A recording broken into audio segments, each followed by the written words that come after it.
नमस्कार साथियों। ज्योतिष की चर्चा को आगे बढ़ाते हुए आप सभी के बीच उपस्थित हूँ। इसी के साथ आप सभी से आग्रह करता हूँ, चैनल को लाइक करें, शेयर करें और सब्सक्राइब करें। आज की चर्चा का विषय है राहु का गोचर प्रभाव क्या होगा धनु लग्न वालों पर, धनु राशि वालों पर। 30 अक्टूबर 2023 को राहु मेष राशि से निकलकर मीन राशि में गोचर करने जा रहा है और इस गोचर का क्या प्रभाव होगा धनु लग्न और धनु राशि पर, इसका हम लोग विश्लेषण करेंगे, इसको हम लोग समझेंगे। आप सभी के सामने एक चार्ट है, ये आपको धनु लग्न का चार्ट है। जहाँ पर 9 नंबर लिखा हुआ है वो लग्न हाउस है, पहला हाउस है। 9 नंबर मतलब 9वीं राशि धनु राशि होती है। इस चार्ट के अकॉर्डिंग राहु जहाँ पर 12 नंबर लिखा हुआ है, पहला, दूसरा, तीसरा और चौथे घर के अंदर जहाँ पर 12 नंबर लिखा हुआ है, यहाँ पर राहु गोचर करने जा रहे हैं 30 अक्टूबर 2023 को। इस गोचर का क्या प्रभाव होगा, इस गोचर का प्रभाव 4 चरणों में हम लोग समझेंगे।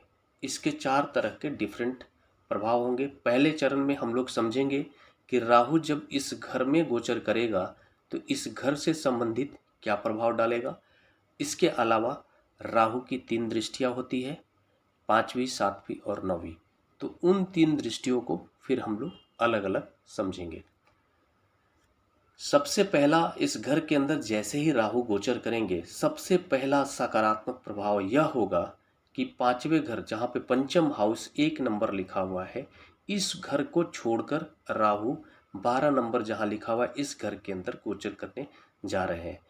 इस घर के अंदर पहले से गुरु बैठे हुए हैं और राहु पहले से बैठ करके वो आपको गुरु से संबंधित मिलने वाले जितने भी सकारात्मक प्रभाव थे वो सारे प्रभाव को कर्म रुकावट बनकर खड़े थे राहु वहाँ पर, और उस जातक के जीवन में गुरु से संबंधित नकारात्मक प्रभाव को दे रहे थे।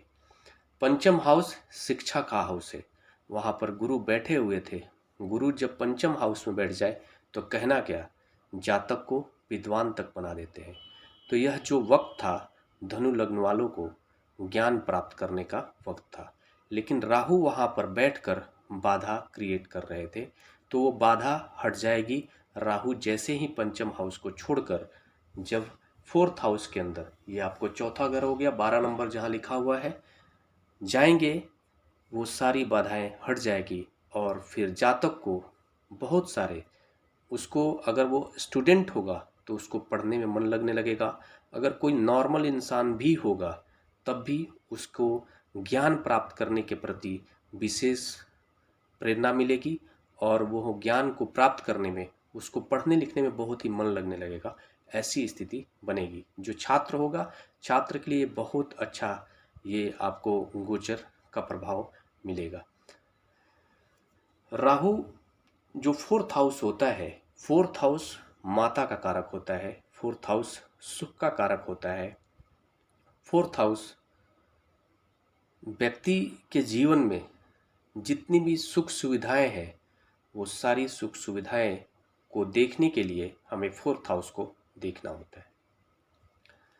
राहु जैसे ही इस घर के अंदर जाएंगे तो पहला जो 6 मंथ होगा, फर्स्ट 60 डेज, सॉरी 6 मंथ मैंने गलत बोल दिया, फर्स्ट जो 60 डेज होगा उस पीरियड में थोड़े सुख से संबंधित नकारात्मक प्रभाव देखने को मिलेंगे। सुखों में कमी लाने की कोशिश करेंगे और बहुत हद तक थोड़ी सी सुख आपके प्रभावित होंगे वैसे जातक की जिनके भी धनु लग्न वाले हैं या धनु राशि वाले जो लोग हैं। लेकिन 60 दिन पार होने के बाद फिर चीज़ें सकारात्मक होती चली जाएंगी और राहु की दृष्टि, यहाँ से हम दृष्टि की बात कर लें। राहु यहाँ से पहली पंचम उसकी दृष्टि होगी, राहु की पहली, दूसरी, तीसरी, चौथी और 5वीं दृष्टि राहु की दृष्टि होगी जहाँ पर 4 नंबर लिखा हुआ है इस घर के ऊपर, जो अष्टम हाउस है। अष्टम हाउस के स्वामी ग्रह चंद्रमा बन रहे हैं और चंद्रमा से राहु की जो शत्रुता है आप सभी जानते हैं। इस कारण से इस घर से संबंधित राहु माता के स्वास्थ्य पर प्रभाव डालेंगे। थोड़े से नकारात्मक प्रभाव होगा, माता के स्वास्थ्य का ख्याल रखने की आवश्यकता है। मन भी थोड़ा आपका प्रभावित होगा। हाँ, इसका जो सकारात्मक प्रभाव यह जो होगा, इस घर के ऊपर जैसे ही राहु की दृष्टि पड़ेगी, जो जातक होगा बहुत ही इनोवेटिव हो जाएगा, बहुत ही बड़ा रिसर्च करने की, अगर वो रिसर्च के फील्ड में कहीं कुछ कर रहा है तो उसको बड़ी सफलता हासिल मिलेगी, क्योंकि राहु यहाँ से अष्टम हाउस को देख रहे हैं।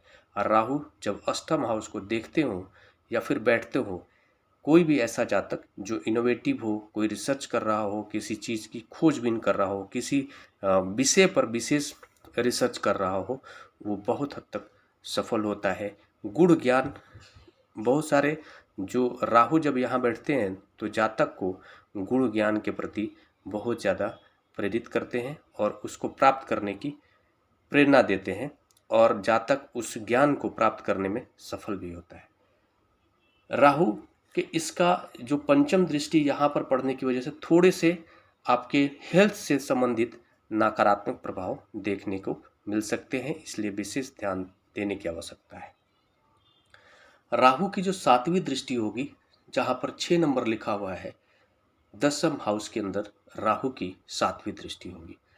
राहु की सातवीं दृष्टि दसम हाउस पर होगी, जहाँ पर 6 नंबर कन्या राशि, 6 नंबर मतलब कन्या राशि। कन्या राशि के स्वामी ग्रह बुध है। बुध के साथ राहु का जो संबंध है वो आपको एक अच्छी मित्रता का संबंध है, और उस घर से संबंधित सकारात्मक प्रभाव राहु देते हुए नए अवसरों को पैदा करेंगे।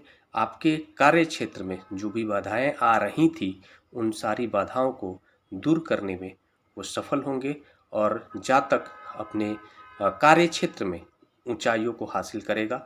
यह जो पल होगा उसको बहुत ज़्यादा व्यक्ति को, जातक को जो है आपको पराक्रमी बनाने में भी अपनी भूमिका निभाएगा, और जो उसके कार्य क्षेत्र होंगे उस कार्य क्षेत्र में जातक टेक्निकल ज्ञान का इस्तेमाल करते हुए और वो प्रगति की ओर आगे बढ़ेगा।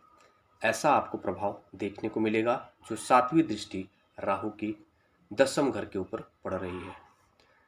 राहु की जो नौवीं दृष्टि है, आठवीं नौवीं, राहु की नौवीं दृष्टि जहाँ पर 8 नंबर लिखा हुआ है, यहाँ पर राहु की नौवीं दृष्टि पड़ेगी, और 8 नंबर मतलब वृश्चिक राशि। वृश्चिक राशि के स्वामी ग्रह मंगल।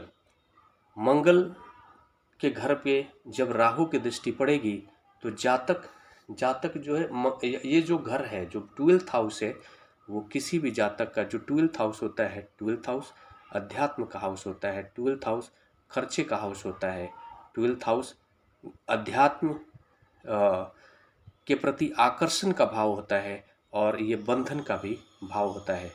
तो आपको राहु की दृष्टि जब वहाँ पड़ेगी तो इन सारे क्षेत्रों को प्रभावित करते हुए राहु थोड़े नकारात्मक थोड़े प्रभाव देगा।